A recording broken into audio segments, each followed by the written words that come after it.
One of the suspects in Foolio's murder just dropped a bombshell during a viral jail call, claiming that Yungeen Ace was directly involved in the hit. Ace had that money on his head, Ace had them put that 10K up. This confession is turning everything we thought we knew about Foolio's murder upside down. Now, the big question is, will the police come for Yungeen Ace next? I've got all the details. A jailhouse call just surfaced online, and it's blowing the story wide open.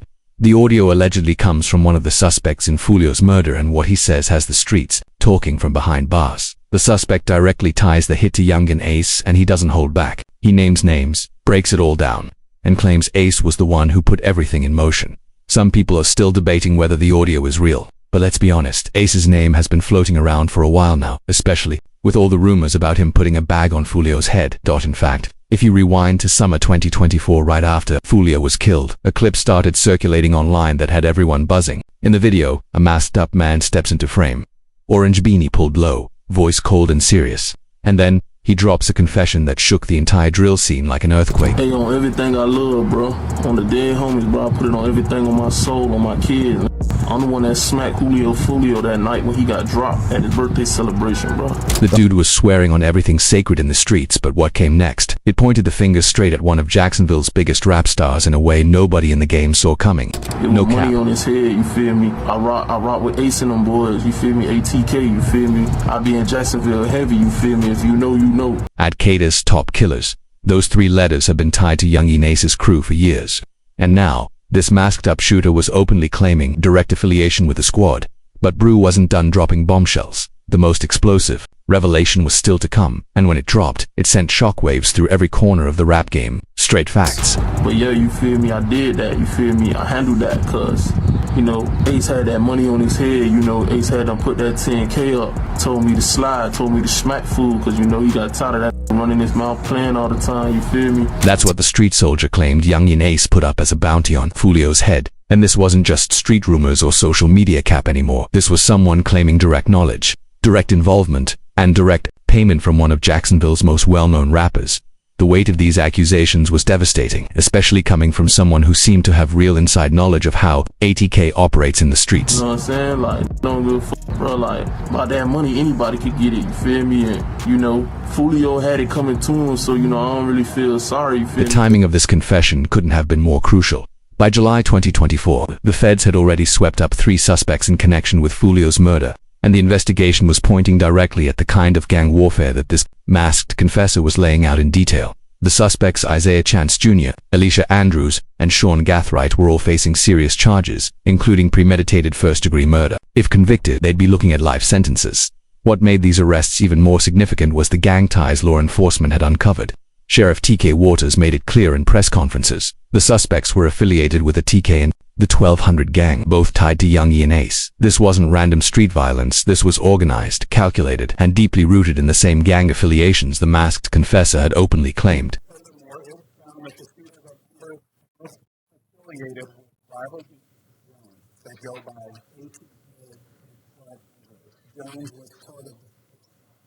The web of connections was becoming impossible to ignore. Straight up, Foolio's 6-block gang versus ATK and 1200. This was the same brutal turf war that's been tearing through Jacksonville for years, claiming lives and breaking families apart. But law enforcement wasn't just relying on confessions or viral jail calls to build their case. Their investigation was thorough and methodical, using everything from surveillance footage to license plate readers and phone logs to map out the suspects' movements. And what they uncovered was disturbing. This wasn't random, it was planned, coordinated, and cold. Surveillance video was critical in this investigation. Suspects were on video following Jones. Shows the links these individuals went to go through and achieve. The suspects had tracked Foolio throughout the night, like predators, stalking prey in the jungle.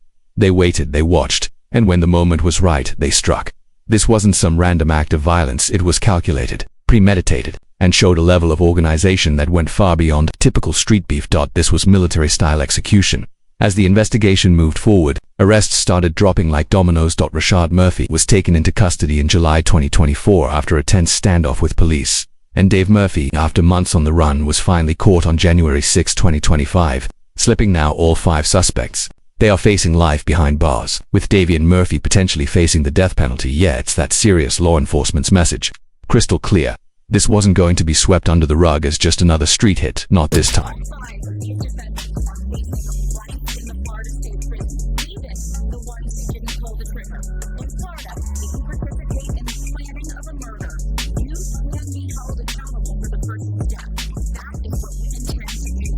Even as the arrests piled up and the legal process kicked into gear, one question still lingered: who was the masked man behind that viral confession?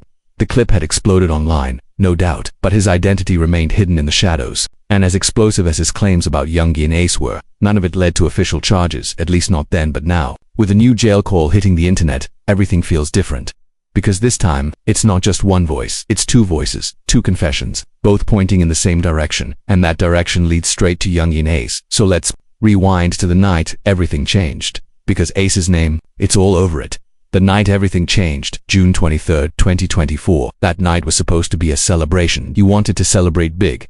But in the deadly chessboard of Jacksonville street politics, celebrations can quickly turn into funeral arrangements, birthday parties into crime scenes. June 23rd, in Tampa became one of the most shocking and tragic. Foolio and his squad were celebrating at an Airbnb, but got kicked out for having too many people inside. A minor issue, just a change of plans. They moved the party to the Holiday in Tampa North, near the University of South Florida, but in hindsight, that decision would prove fatal, not because of anything Foolio did wrong, but because predators were already watching, tracking, waiting, hunting. These killers maintained chilling levels of surveillance, following Foolio from spot to spot like wolves in the wild. This wasn't a random ambush, it was a coordinated hit, planned with military precision. At 4:40 a.m. Eastern Time, the celebration came to a violent end. Multiple gunmen opened fire in the hotel parking lot, unleashing dozens of rounds at Foolio's vehicle. When the smoke cleared, Charles Jones was dead. 3 others were injured but survived. A rapper who had dodged death multiple times before finally ran out of luck. Police found 2 cars riddled with bullet holes. A grim testament to the sheer firepower used. This wasn't a warning, this was an execution. The aftermath. Reactions and disrespect even before investigators finished processing the crime scene. The rap world reacted, and no reaction hit harder than Yungeen Ace's. Just hours after Foolio's death was confirmed, Yungeen Ace dropped a diss track titled Do It on June 24, 2024. The timing, beyond disrespectful. Here was someone who would later claim to be saddened by Foolio's death, yet he was dropping music that many saw as celebrating it, before the body was even cold. The lyrics hit like sledgehammers. The fan response was immediate and furious. Social media lit up with reactions, but Ace wasn't done. Just 4 days later, on June 28th, he dropped another track, Game Over. Continuing to diss Foolio as if he was still alive. The message was clear. Even in death, the beef was alive. There was no peace. But then the shift. Fast forward a few weeks, the masked man's viral confession was everywhere. The heat was rising. Public scrutiny was at its peak. That's sad, twin. I ain't gonna lie, bro. Y'all boys in the street, y'all didn't leave the streets alone, twin. I'll condone and shit like that. But y'all just gotta stay. Y'all gotta. Here was the same dude who had dropped diss tracks within days of Foolio's death, now claiming to be saddened by it and distancing himself from the violence. Even more surprisingly, he claimed they had been on good terms. It's so funny cause we were cool, and I was just talking to him. I was like, bro, you gotta stay out of the way. You know, they love you out here. But to understand the full weight of this moment, you have to understand the history that led them to this point of no return. The beef between Foolio and Yungeen Ace wasn't some manufactured controversy for publicity. It was rooted in real violence, real loss, and real blood spilled on Jacksonville streets, leaving mothers crying and families destroyed. The feud began in May 2017 when Foolio's 17-year-old cousin Zion Brown was shot and killed in his home. Dontre Thomas, an associate of Yungeen Ace, was charged with the murder, setting off a cycle of retaliation that would consume both sides for years, leaving bodies in its wake. The violence escalated quickly and brutally, showing that these streets don't play. In June 2018, Yungeen Ace was targeted in a drive-by shooting during his own birthday celebration. He survived after being shot 8 times, but his brother, Travion Bullard, and 2 others weren't so lucky. They died in the attack. The cemetery was haunting as hell. Both rappers had now lost family members in birthday shootings, creating a parallel tragedy that fueled even more violence and revenge. In February 2019, Foolio's 16-year-old brother Bibby was shot and killed. Hakeem Robinson, aka Sue, an ATK affiliate, was later arrested for the crime and even bragged about it on an album cover. Like it was something to be proud of. The personal losses were mounting on both sides, and each death only intensified the hatred and desire for revenge. The feud reached new heights of public visibility in 2021, when both rappers began using their platforms to memorialize their dead and disrespect their enemies in the coldest way possible. Yungeen Ace's "Ooh, I Smoke" released in March 2021, racked up over 18 million views and specifically named deceased members of Foolio's crew, Bibby, Techie, and Lil 9. The song was a musical graveyard tour, celebrating the deaths of young men and taunting their surviving friends and families with pure disrespect. Foolio responded with When I See You remix, which gained over 6 million views and sampled news coverage of the 2018 triple homicide that had claimed Yungeen Ace's brother. The back and forth was becoming increasingly personal and dangerous, with real deaths being used as lyrical ammunition in an arms race of disrespect that knew no bounds. But while the rappers were trading bars and building their careers on the bodies of the dead, the real victims were the families left behind to pick up the pieces. No one understood this better than Foolio's mother, Sandria's Mays, who had been watching her son's rise to fame with growing terror in her heart. Mays had been shot 8 times herself in an incident she directly linked to her son's rapping career. The attack on her mother, a civilian who had no involvement in street activities, showed just how far the violence had spiraled out of control. After surviving her own near-death experience, she pleaded with her son to stop rapping, but he continued, driven by passion and perhaps a sense that he was too deep in the game to turn back.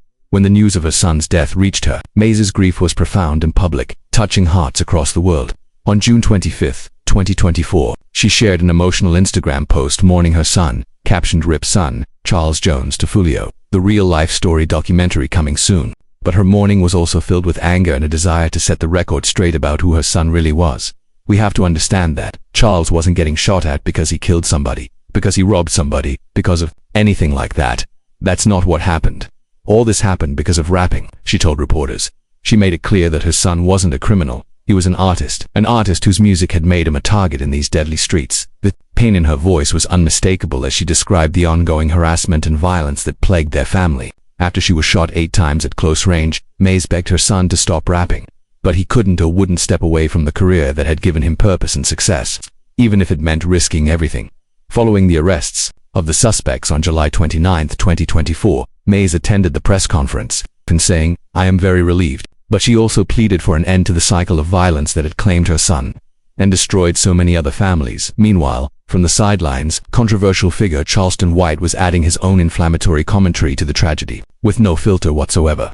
Known for his provocative takes on hip-hop culture and street violence, White wasted no time delivering his harsh, often heartless assessment of Foolio's death with zero sympathy. Y'all, they done got that black boy. You say they done got that Foolio boy. I told him they were gonna get him. Yeah, nah, well, I didn't tell him they were gonna get him. I just knew they were gonna get him. Cause the boy works hard to get got. But White wasn't content to simply comment on Foolio's death. He actively encouraged more disrespect and violence. In August 2024, he suggested that Yungeen Ace should continue making diss songs about Foolio, who was someone actively encouraging the continuation of a feud that had already claimed multiple lives, including that of a young father and son. White's justification was that Foolio had created the atmosphere for this to happen because he was, in White's words, hurting people physically and emotionally, but his words only poured gasoline on an already raging fire that was consuming the community. As the summer of 2024 wore on and the investigation continued, the rap world found itself grappling with questions that went far beyond who pulled the trigger that night in Tampa. The viral confession had implicated one of Jacksonville's biggest stars, but the authorities remained focused on the 5 suspects they had in custody. The contradiction between Ace's public statements and his actions in the immediate aftermath of Foolio's death raised uncomfortable questions about the nature of grief, guilt, and responsibility in the drill rap scene. And through it all, families continued to mourn. Mothers continued to bury their children, and the cycle of violence showed no signs of stopping, leaving only more pain in its wake. The legal reckoning was now fully underway. As 2024 turned into 2025, the legal machinery that would determine justice for Foolio's murder began to grind forward with methodical precision, showing these streets that consequences were coming. The 5 suspects now found themselves facing the full weight of Florida's justice system. All were charged with first-degree premeditated murder and were facing life in prison. Straight facts. The evidence against them was overwhelming.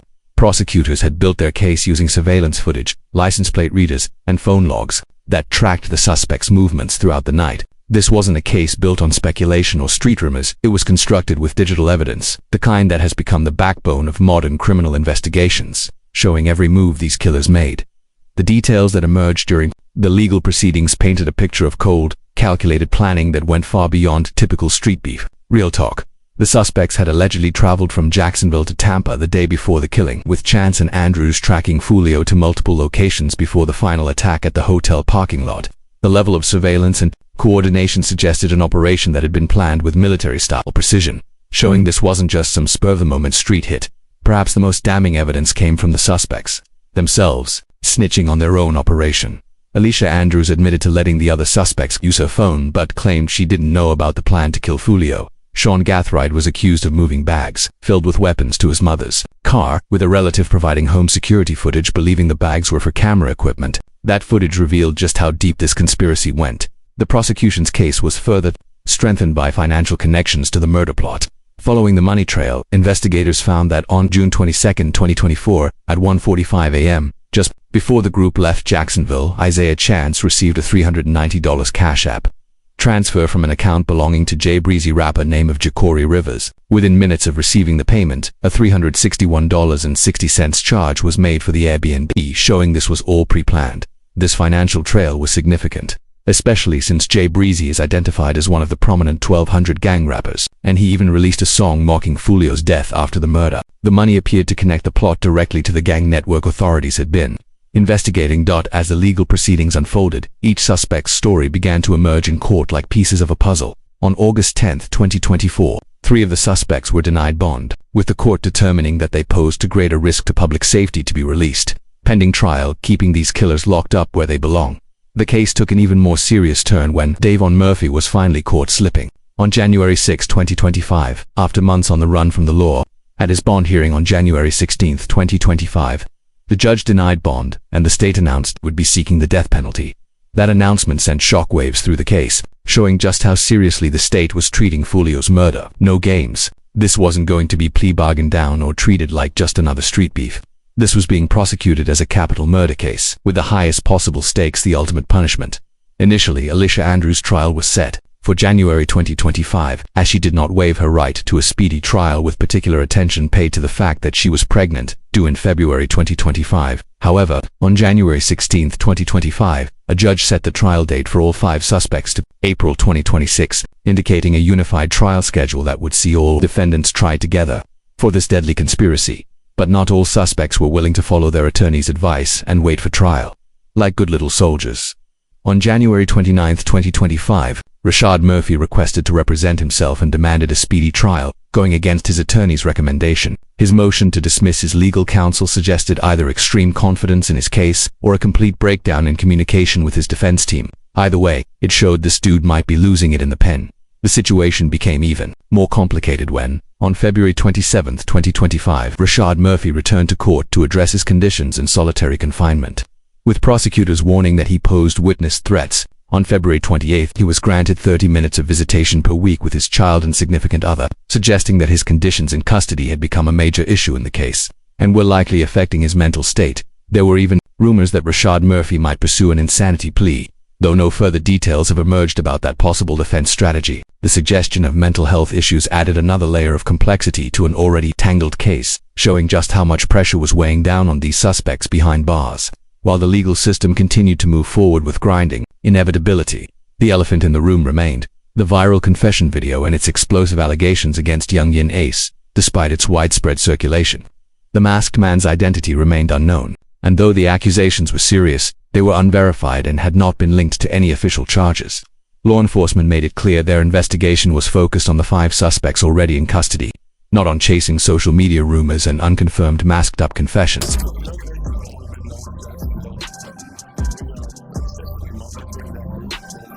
The authorities' position on Yungeen Ace was complicated but clear as day. Sheriff T.K. Waters acknowledged that Yungeen Ace was well known to law enforcement and that his movements were being closely monitored, but he also made it clear there was no active investigation into Ace's involvement in Foolio's murder.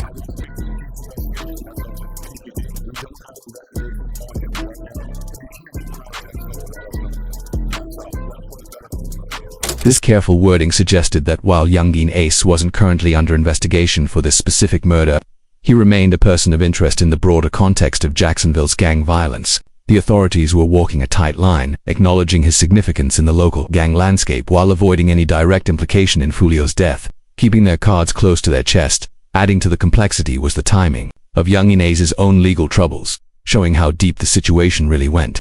He had faced unrelated gun charges in April 2024, which were dropped on July 3, 2024 due to lack of evidence. The dismissal of these charges came just weeks after Foolio's murder, leading to speculation about whether the 2 cases were connected, though no evidence has surfaced to officially link them still. Legal proceedings revealed the larger backdrop, a city drowning in gang violence that had consumed Jacksonville for years like a plague. That war spilled over into Tampa, with Sheriff Waters declaring, "Let me be clear, the feud stops here." But despite the bold proclamations, the reality was grim. The cycle of violence had already claimed too many lives, and the legal system could only react after the fact, always one step behind the streets. The prosecution's case was built on the principle that everyone involved in planning a murder should be held equally accountable, regardless of who actually pulled the trigger. Real talk.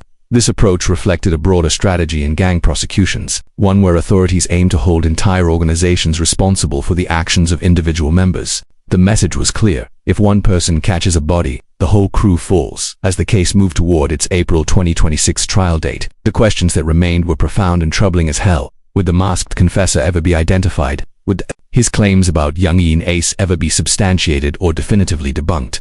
Would the 5 defendants take plea deals, or would they risk everything in a trial that could result in life sentences, or even the death penalty, now facing the possibility of spending the rest of their days behind bars, or in Dave Murphy's case, possibly facing execution for his role in this deadly conspiracy? And somehow, money drove this whole thing. The Cash App records showing payments for the Airbnb made it clear this wasn't just a spontaneous act of violence. This was a coordinated assassination, one that required planning and funding. Somebody bankrolled this hit. Whether it was the $10,000 bounty mentioned by the masked confessor or some other financial arrangement behind the scenes. Now, as July 2025 rolls in, and the case keeps winding its way through the courts, the rap world finds itself grappling with questions way bigger than just the guilt or innocence of 5 defendants. If you enjoyed the clip and want more deep dives like this, click the card on the screen and check out the next video.